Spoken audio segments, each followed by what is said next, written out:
Yo, what's poppin'? It's the Young Lion Sammie, man. I'm at the legendary SOBs for my sold out show on the Everlasting Tour. I'm so grateful, so humbled. I'm ready to rock. One love.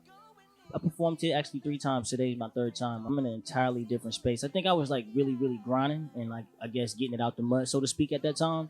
And then for it to be sold out now and on my 4th studio album, Everlasting, it's kind of like enjoying the fruits of my labor now. You know what I'm saying? It's a different me, a more confident me, a more sure me. I'm just enjoying each moment now. I think back then when you're trying to get here, it's a blur. But now I'm taking it all in and I'm just grateful for it. I'm blessed to be headlining my first tour. I've been a part of like the Scream Tour and the Price of Fame Tour, 17 Magazine Tour, Nickelodeon Tour when I was a young boy. So I just happy to bring the music to life now. It's one thing to do it in the studio, but to feed off the fans' energy and to watch these women now sing word verbatim, it's a refreshing, gratifying feeling. The title derives from my mom. When I was 17, when I first started dating, she gave me a little spill and was just pretty much telling me that every good relationship or bad relationship will have an everlasting effect on the man I ultimately become. I took like one night stands and put it into the album. I took heartbreak. I took my infidelities. I took me getting my heart broken. I want to master the art, of course, of being monogamous in a relationship. I want to get married one day. I want to have kids. So I just took all those things that I went through, my ups and my downs and my triumphs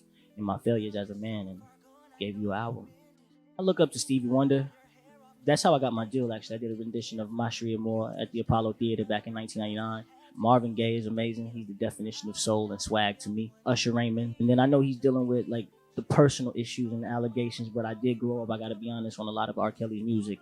November 30th marks like my 20th year being professionally known as Sammie. When I was 12, I wasn't thinking of myself as a 32-year-old man still doing it and still thriving. In a world where social media is so imperative and essential, I'm glad that they've taken a liking to me as a person, not just my music. Everyone can have a hit record for a time, but to be here for 20 years and only be 32, and I feel like just now tapping into my prime and my greatness, I'm humbled by that. So I think R&B is coming back around for the better. I'm excited. I think that people are tired of the auto-tune. They're tired of the bottles and the jewelry talk and all that stuff. So artists like Daniel Caesar or Kehlani or Summer Walker, her, Ella May. Shout out to Tank having one of the biggest records of his career, you know what I'm saying, so far down the line with the Winry record. So I think now they want that love back. They want that pain back. They need to have a soundtrack to their lives.